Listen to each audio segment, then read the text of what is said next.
perhatian. Eits, sebelum nonton, subscribe dan nyalain loncengnya biar makin asik. Selamat nonton. Assalamualaikum warahmatullahi wabarakatuh. Di sini pertama-tama perkenalkan, nama saya Altithia Bagus Jamroni, NPM 1910303016. Nah, di sini terkait dengan tugas penelitian kuantitatif dan kualitatif. Di sini saya akan melakukan sebuah penelitian, yaitu terkait dengan pengaruh komunikasi guru IPA terhadap hasil belajar siswa kelas 8 di SMP Negeri 2 Jepara. Selanjutnya, di dalam penelitian ini ada beberapa hal yang saya akan jelaskan. Yang pertama itu ada latar belakang, kemudian ada identifikasi masalahnya, selanjutnya ada rumusan masalah, dan yang terakhir ada tujuannya apa, kemudian metode penelitiannya apa. Nah, yang pertama yaitu latar belakang terkait dengan penelitian ini. Peningkatan mutu pendidikan dipengaruhi oleh perbaikan semua elemen pendidikan. Nah, misalnya peningkatan kualitas distribusi guru, perbaikan kurikulum, sumber belajar, sarana prasarana, dan penyempurnaan kebijakan pemerintah. Namun, di sini guru merupakan faktor yang paling penting. Guru membuat faktor-faktor lain bermakna bagi kehidupan siswa. Guru harus bisa menjadi teladan bagi siswa, karena guru juga perhatian utama siswa ketika di sekolah. Oleh karena itu, komunikasi guru berpengaruh positif dan signifikan terhadap hasil belajar siswa.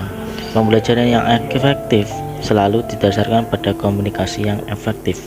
Komunikasi yang efektif adalah proses di mana siswa dapat sepenuhnya menerima pesan yang dikirim oleh guru melalui berbagai sumber dan puas di antara keduanya. Komunikasi mengacu pada proses pengiriman pesan dari guru ke siswa. Hasilnya tersangka yaitu identifikasi masalah. Ada beberapa identifikasi masalah, yaitu ada 4 poin. Poin yang pertama yaitu banyak siswa yang susah menerima materi dari penjelasan guru.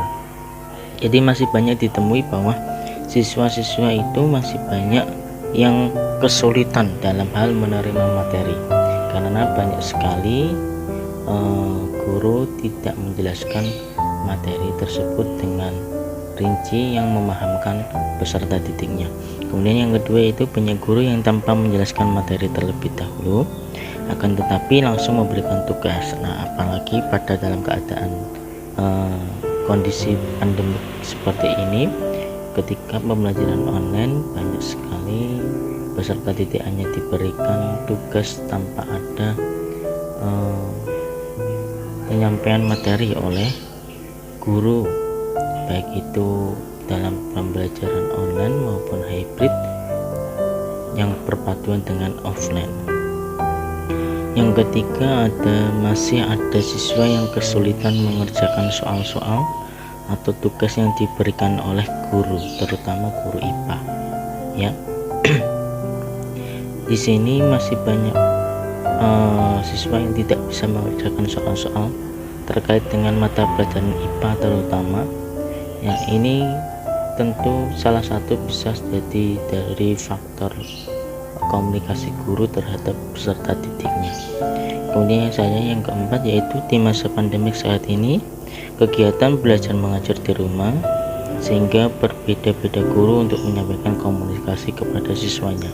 Jadi perpaduan antara pembelajaran hybrid, yaitu ketika online dan offline, tentu memiliki gaya komunikasi yang berbeda-beda, dan setiap guru juga berbeda-beda dalam hal menyampaikan materi terhadap peserta didiknya. Kemudian yang selanjutnya yaitu ada beberapa rumusan masalah terhadap penelitian ini, yaitu ada 3 poin. Poin yang pertama, bagaimana komunikasi antara guru dengan siswa kelas 8 di SMP Negeri 2 Jepara. Kemudian yang kedua, bagaimana hasil belajar siswa kelas 8 di SMP Negeri 2 Jepara. Yang ketiga, adakah pengaruh komunikasi antar guru dengan siswa terhadap hasil belajar siswa kelas 8 di SMP Negeri 2 Jepara. Nah, jadi itulah beberapa rumusan masalah dari penelitian ini. Kemudian tujuan dari penelitian ini yaitu ada beberapa hal. Yang pertama, untuk mengetahui komunikasi antara guru dengan siswa kelas 8 di SMP Negeri 2 Jepara. Kemudian yang kedua yaitu untuk mengetahui hasil belajar siswa kelas 8 di SMP Negeri 2 Jepara. Dan yang ketiga, untuk mengetahui pengaruh komunikasi antara guru dan siswa terhadap hasil belajar siswa kelas 8 di SMP Negeri 2 Jepara.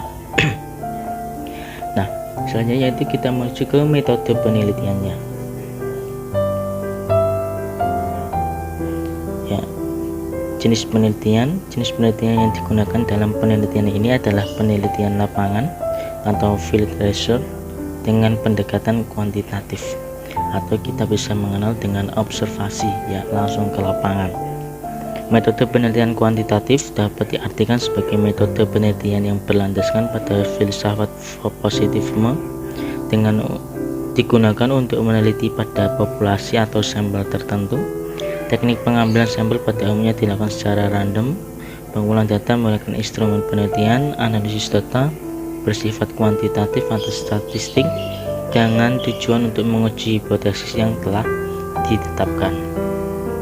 Nah, jadi ada beberapa prosedur penelitian. Yang pertama, tahap konseptual, yaitu merumuskan dan mengidentifikasi masalah, meninjau kepustakaan yang relevan, mendefinisikan kerangka teoritis, dan merumuskan hipotesis. Yang kedua, fase perancangan dan perencanaan atau memilih rancangan penelitian, mengidentifikasi populasi yang diteliti, mengkhususkan metode untuk mengukur variabel penelitian, merancang rencana sampling, mengakhiri dan meninjau rencana penelitian, melaksanakan penelitian dengan melakukan revisi. Selanjutnya yaitu membuat instrumen dan pengumpulan data penelitian. Selanjutnya fase empirik atau pengumpulan data, persiapan data untuk dianalisis, mengumpulkan data penelitian yang telah dilaksanakan di lapangan. Selanjutnya yaitu fase analitik atau menganalisis data dan menghitung hasil data penelitian, mengolah dan menganalisis data hasil penelitian. Data yang telah dikumpulkan dari lapangan diolah dan dianalisis untuk mendapatkan kesimpulan-kesimpulan, yang diantaranya kesimpulan dari hasil pengujian hipotesis penelitian. Dan yang terakhir yaitu fase diseminasi, mendesain hasil penelitian pada tahap akhir agar hasil penelitian dapat dibaca, kemudian dimengerti dan diketahui oleh pembaca. Maka hasil penelitian tersebut disusun dalam bentuk kesimpulan hasil penelitian. Nah, ada beberapa metode pengumpulan data. Yang pertama itu ada metode dokumentasi, dan yang kedua ada metode angket. Ya, yang pertama itu ada metode dokumentasi, di mana mencari data mengenai hal-hal atau variabel berupa catatan, transkrip, buku, surat kabar, majalah, prasasti, notulen, lengkap, agenda, dan sebagainya. Jadi metode ini digunakan untuk memperoleh data yang bersifat verbal dan tertulis dari SMP Negeri 2 Jepara sebagai tempat objek penelitian, seperti letak geografis, struktur organisasi, dan sarana prasarana, dan lain sebagainya. Kemudian yang kedua itu metode angket. Nah, angket ini suatu daftar yang diberi pertanyaan-pertanyaan yang harus dijawab atau dikerjakan oleh responden. Ya. Kemudian metode tersebut digunakan untuk memperoleh data dari variabel-variabel yang akan diukur. Jawaban setiap item instrumen punya nilai seperti selalu benar, nilainya 4, sering, atau dan lain sebagainya. Kemudian sedangkan pernyataan yang negatif itu kebalikannya. Pengaruh komunikasi antara guru dengan siswa terhadap hasil belajar kelas 8 ya. Itu ada beberapa analisis, yaitu yang ada analisis data pendahuluan, yaitu untuk jawaban A, kemudian B, C, dan D. Dan juga ada yang kedua yaitu pengujian hipotesis. Ya, kita ujikan hipotesis, itu ada bersama regresi sederhana, ditentukan dengan rumusnya ada A plus BX. Kemudian keberhasilan dan kelinearan regresi, yaitu uji kelinearan regresi menggunakan rumus analisis varians dengan bantuan ANAVA berikut. Bisa dilihat dari tabirs di bawah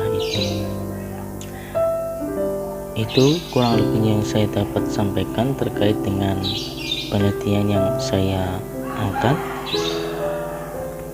Kurang lebihnya mohon maaf. Bila taufik wal hidayah. Wassalamualaikum warahmatullahi wabarakatuh.